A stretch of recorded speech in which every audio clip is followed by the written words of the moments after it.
வணக்கம் நண்பர்களே. வருகின்ற திங்கட்கிழமை முதல் ரேஷன் கடை வேலைக்கு அது இன்டர்வியூ போகிறீங்க. ஸோ அது சம்மந்தமாக உங்களுக்கு நிறைய டவுட்ஸ் இருக்குது, சரிங்களா? அதெல்லாம் கிளாரிஃபை பண்ணுறதுக்கு தான் இன்றைய காணொலி. டவுட்ஸ் என்னென்னா, சர்டிஃபிகேட் வெரிஃபிகேஷனுக்கு என்னென்ன சர்டிஃபிகேட் கொண்டு போங்கிறது டவுட்ஸ் இருக்குது. நம்ம ஒன் பை ஒன்னாக பார்த்துடலாம். இப்போ நமக்குடைய சாதி சான்றிதழ் பார்த்திங்கன்னா, நம்ம புதுசாக அப்ளை பண்ணுறவங்களுக்கு ஃபோட்டோ ஒட்டி கொடுப்பாங்க, சரிங்களா? அது புதுசாக வாங்குறதுக்கு மட்டும்தான். இப்போ ஏற்கனவே பார்த்திங்கன்னா உள்ளவங்களுக்கு ஒரு அட்டை, மஞ்சள் கலர் வெள்ளை கலர் அட்டையில் கொடுத்துருப்பாங்க, சரிங்களா? அது எது வேணால் கொண்டு போகலாம். இப்போ புதுசாக வாங்கணுங்கிறத அவசியம் கிடையாது, சரிங்களா? அது ஒன்று உள்வாங்கிக்கோங்க. ஒரு சில பேர் கேள்வி கேட்குறீங்க, புதுசாக வாங்கணுமான்ட்டு.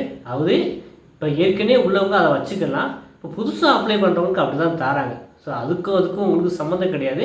நீங்கள் எது வச்சுருக்கீங்களோ சாதி சான்றிதழ் அதை கொண்டு போகலாம். அதே போல் பிஎஸ்டிஎம் சர்டிஃபிகேட், இப்போ பிஎஸ்டிஎம் சர்டிஃபிகேட் கூட புதுசாக ஆன்லைனில் தான் நம்ம புதுசாக வாங்குறவங்க எடுக்க முடியும்.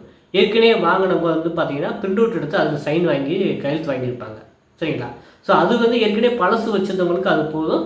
புதுசாக வாங்கினவங்க பார்த்திங்கன்னா நீங்கள் ஆன்லைனில் அப்ளை பண்ணி வாங்கி வச்சுருப்பீங்க, அது போதும், சரிங்களா? எப்படி சாதி சான்றிதழுக்கு அதே போல் தான் பிஎஸ்டிஎம் சர்டிஃபிகேட்டுக்கு. அப்புறம் என்னென்ன கொண்டு போகணும் அப்படிங்கிறத ஒரு கிளியர் கட்டாக நான் சொல்லிடுறேன். அது உங்களையே கல்வித்தகுதி சான்றிதழ். கல்வித்தகுதினா நீங்கள் டிகிரி படிச்சிருக்கீங்க அப்படின்னா நீங்கள் 10th கொண்டு போகணும், 12th கொண்டு போகணும். டிகிரியோட டிசி கண்டிப்பாக மஸ்ட்டு.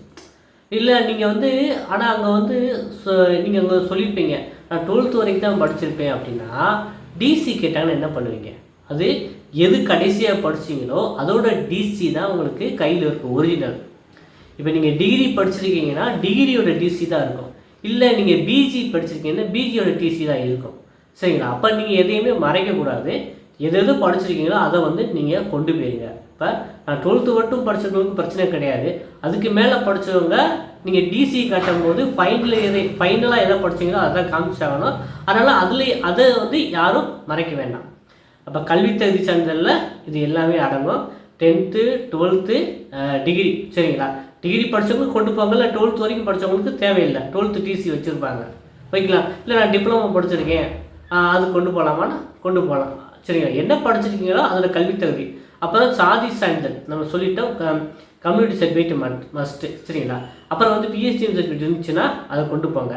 அப்புறம் சிறப்பு இடஒதுக்கீடு கிழமை முதல் தலைமுறை பட்டதாரி சான்றிதழ், கலப்பு திருமணம், முன்னாள் இராணுவத்தினர், ஆதரவற்ற விதவை போன்ற கோட்டாவில் இருக்கிறவங்க அதற்கான சான்றிதழை கொண்டு போகணும். அதே போல் மாற்றுத்திறனாளிகள் அவங்களுக்கான சான்றிதழை கொண்டு போகிற மாதிரி இருக்கும். ஸோ இதில் யாரும் தவறு பண்ண வேண்டாம், சரிங்களா? இதுதான் அவங்க சர்டிஃபிகேட் வெரிஃபிகேஷன் சொல்லியிருக்கிறது. ப்ளஸ் 2 ஃபோட்டோ கொண்டு போகணும்.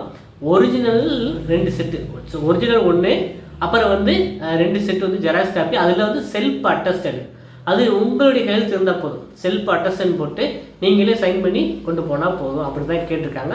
2 பாஸ்போர்ட் சைஸ் ஃபோட்டோ சர்டிஃபிகேட் வெரிஃபிகேஷனுக்கு தேவைங்க. ஸோ இதுதான் அவங்க நம்ம சர்டிஃபிகேட் வெரிஃபிகேஷனுக்கு கொண்டு போகிற முக்கியமான டாக்குமெண்ட்ஸ், ஓகேங்களா? ஸோ இதில் எந்த டவுட்டும் உங்களுக்கு வரக்கூடாது. அதே போல் கால் டிக்கெட் கொண்டு போகணும். கால் டிக்கெட் 2 பிரிண்ட் அவுட் வச்சுக்கோங்க. ஒன்று அங்கே கொண்டு போங்க, இன்னொன்று ஃபியூச்சர் ரெஃபரன்ஸுக்கு உங்கள் வீட்டையே வச்சுட்டு போங்க. கால் டிக்கெட் மஸ்ட்டு.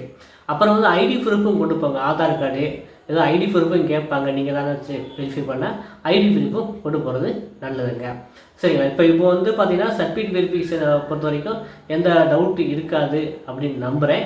ஸோ அடுத்ததான் பார்த்தீங்கன்னா உங்களுக்கு தேவைப்படுறது இந்தியாவில் என்ன மாதிரி கொஸ்டின் கேட்பாங்க எதிர்பார்ப்பாங்க அப்படின்னு நீங்கள் கேட்குறீங்க. அதாவது இன்டர்வியூவை பொறுத்த வரைக்கும் மொத்தம் 100%, 100 மதிப்பெண்ணா 100%. அதில் 50% இன்டர்வியூ மார்க்கு, 50% 12th மார்க்கு. இப்போ சேல்ஸ்மேன்ஸ்க்கு 12th, கட்டுநர் பணிக்கு 10th மார்க்கு கன்சிடர் பண்ணிக்குவாங்க. ஒரு சில பேருக்கு 12th 1200 இருக்கும். இப்போ புதுசாக படிக்கிறவங்களுக்கு 600க்கு தான் வச்சுருப்பாங்க. அப்போ 1200 இருக்கிறவங்க பார்த்தீங்கன்னா அதை அப்படியே 12ஆல் டிவைட் பண்ணிங்கன்னா அது ஒரு பெர்சன்டேஜ் வரும். அந்த பெர்சன்டேஜில் பாதி எடுத்துக்கோங்க. இப்போ உதாரணமாக பார்த்தீங்கன்னா நான் 884 மார்க்குனா 73%. அதில் பாதி எவ்வளவு அப்படின்னா ஒரு 36 அப்படி சம்திங் வரும், சரிங்களா? அது 36%. அப்புறம் இன்டர்வியூவில் எவ்வளோ மார்க், 50க்கு எவ்வளோ போடுறாங்கன்னு பார்த்து 2யும் மெர்ஜ் பண்ணி தான் உங்களுக்கான வேலைவாய்ப்பை தருவாங்க, ஓகேவா? அதாவது 12th பெர்சன்டேஜில் பாதி, அதே போல் நீங்கள் எடுக்கிறதுல 50% மார்க் வரும். 50% எவ்வளோ மார்க்குன்னு உங்களுக்கு அவங்க கொடுப்பாங்க. ரெண்டையும் சேர்த்து தான் உங்களுக்கு ஒரு வேலையை பெற முடியும் மாதிரி இருக்கும். இப்போ இன்டர்வியூ வந்து ப்ராசஸ் வந்து போய்கிட்டு இருக்குங்க. ஸோ இதுக்கு வந்து அடிப்படையாக வந்து பார்த்தீங்கன்னா முதல்ல நீங்கள் உள்ளக்க என்ட்ரு ஆனோடனே அது செல்ஃப் இன்ட்ரடக்ஷன். ஸோ உங்களை பற்றி சொல்லுங்கள் அப்படின்னு சொல்லுவாங்க. ஸோ நீங்கள் வந்து உங்களை பற்றி பேசும்போது நீங்கள் யார், எங்கேருந்து வாரீங்க, நீங்கள் வந்து இப்போ என்ன படிச்சிருக்கீங்க, எது வேலை பார்க்குறீங்களா, உங்களுக்கு மேரேஜ் ஆகிடுச்சா, அப்பா அம்மா என்ன பண்ணுறாங்க அப்படிங்கிறத ஷார்ட் அண்ட் ஸ்வீட்டாக வந்து அவங்கள்ட்ட சொல்லிடுங்க. ஸோ கண்டிப்பாக வந்து ஒரு கொஸ்டின் வந்து ரேஷன் கடையை பற்றி இருக்கும். என்னென்ன கார்டு டைப் இருக்குது, சரிங்களா, என்னென்ன அளவில் பொருட்கள் வந்து போடுறாங்க, அது வந்து அடிப்படையாக தெரிஞ்சுக்கணும். ரேஷன் கார்டு டைப்பு, என்னென்ன பொருட்கள் வந்து கொடுக்குறாங்க அப்படிங்கிறதையும் நீங்கள் தெரிஞ்சு வச்சுக்கணும். அதே போல் வந்து நடப்பு நிகழ்வுகளில் வந்து அமைச்சர்கள் பேர் கேட்கலாம். இப்போ சுகாதாரத்துறை அமைச்சர் யார், மா சுப்பிரமணியன், கூட்டுறவுத்துறை அமைச்சர் யார், பெரிய கருப்பன், இந்த மாதிரி வந்து அமைச்சர், தமிழ்நாட்டு அமைச்சர்கள் பேர் கேட்கலாம், சரிங்களா. அது வந்து கொஞ்சம் பார்த்துட்டு போங்க. ரேஷன் கார்டை, அப்புறம் நடப்பு நிகழ்வுகள், அப்புறம் வந்து ஜனாதிபதி யார், துணை ஜனாதிபதி யார் அப்படிங்கிற கொஸ்டின்ஸ் வந்து கேட்கலாம். அப்புறம் வந்து உங்கள் மாவட்டம், நீங்கள் எந்த மாவட்டத்தை சார்ந்தவரோ அதனோட சிறப்புகளை தெரிஞ்சுக்கிட்டு போங்க. சிறப்புகள்லாம், நான் மதுரைனா மதுரை மாவட்டத்தில் ஏகப்பட்ட சுற்றுலா தலங்கள் இருக்குது. மதுரை மீனாட்சி இருக்குது, அதாவது முருகனின் அறுவடை வீட்டில் 2 வீடு வந்து திருப்பரங்குன்றம், பழமுத்து சிலை எல்லாமே மதுரையில் இருக்குது. அதே போல் நிறைய வந்து பல்லுயிர் தலங்கள், சமணர் படுகொலைகள், சமணர் படுகைகள், சரிங்களா, இதெல்லாம் வந்து மதுரையில் ஏகப்பட்டது இருக்குது. ஸோ இதெல்லாம் நீங்கள் பேசலாம். ஏன்னா உங்கள் ஊரை பற்றி நீங்கள் நல்லா தெரிஞ்சுக்கிட்டாலும் ஒரு இது கேட்பாங்க. அப்புறம் வந்து பார்த்தீங்கன்னா அவங்க இன்டர்வியூ மதிப்பெண் வந்து வெவ்வேறு கேட்டகரியில் வச்சுருப்பாங்க, சரிங்களா. கேட்குற கொஷின்ஸ்க்கு வந்து தனியாக மார்க் போடுவாங்க. ஸோ நீங்கள் எந்த மாதிரி பிஹேவ் பண்ணுறீங்க அப்படிங்கிறதுக்கு மார்க் போடுவாங்க. உங்கள் ட்ரெஸ்ஸிங் சென்ஸுக்கு மார்க் இருக்கலாம், சரிங்களா. இந்த மாதிரிலாம் அவங்க வந்து ஒரு கியூமிலிட்டியாக வந்து சேர்த்து தான் வந்து 50% மார்க் போடுவாங்க. உங்கள் பிஹேவியர் செக் பண்ணுவாங்க, உங்கள் அப்ரோச் செக் பண்ணுவாங்க, ட்ரெஸ்ஸிங் சென்ஸு, மற்றவங்கள்ட்ட எப்படி ரெஸ்பான்ஸ் பண்ணுறீங்க, ப்ளஸ் வந்து கேட்ட கொஷின்ஸ்க்கு வந்து எப்படி ரிப்ளை பண்ணுறீங்க அப்படிங்கிற அடிப்பில் தான் பண்ணுவாங்க. நான் சொன்ன மாதிரி ரேஷன் கடையை பற்றி ஒரு கேள்வி வரும், நடப்பு நிகழ்வுகள், உங்கள் ஊர், அப்புறம் வந்து அப்பாயின்மெண்ட்ஸு, அப்புறம் வந்து நீங்கள் என்ன படிச்சிருக்கீங்கன்னு சொன்னால் அதுலேருந்து ஒரு கொஷின்ஸ் வருங்க.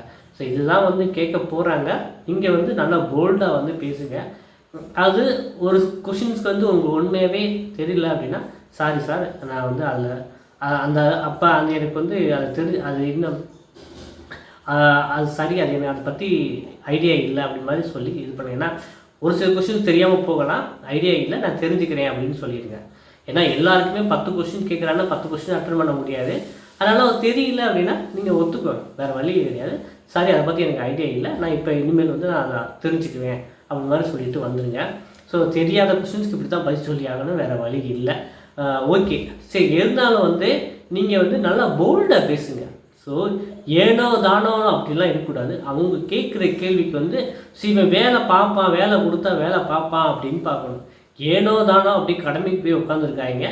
ட்ரெஸ்ஸு வந்து நல்லா நீட்டாக போட்டு போங்க, அதுவே உங்களுக்கு ஒரு கெத்தை கொடுக்கும். அதனால் வந்து ட்ரெஸ்ஸிங் சென்ஸ் ரொம்ப முக்கியம். அதாவது பசங்க வந்து பார்த்திங்கன்னா ஃபார்மல்ஸில் போகலாம், பெண்ணுங்க வந்து சேரீ சுடிதார் ரெண்டுமே ஃபேவரபிள் தான். எது நீங்கள் பண்ணிக்கலாம். இதுதான் வந்து பேசிக் ப்ரொசீஜராக இருக்கும். ஸோ இன்டர்வியூ வந்து சிறப்பாக பண்ணுங்கள். இன்டர்வியூ சம்மந்தமான வந்து என்னென்ன கொஸ்டின் கேட்பாங்கங்கிறத நம்ம அடுத்த காணொலியில் நம்ம தொடர்ந்து பார்க்க போகிறோம். நீங்கள் முதல் தடவை நம்ம சேனலில் பார்க்குறவங்க இருந்தால் மறக்காமல் சப்ஸ்கிரைப் பண்ணி வச்சுக்கோங்க. நம்ம அடுத்த காணொலியில் மீண்டும் சந்திப்போம். நன்றி, வணக்கம்.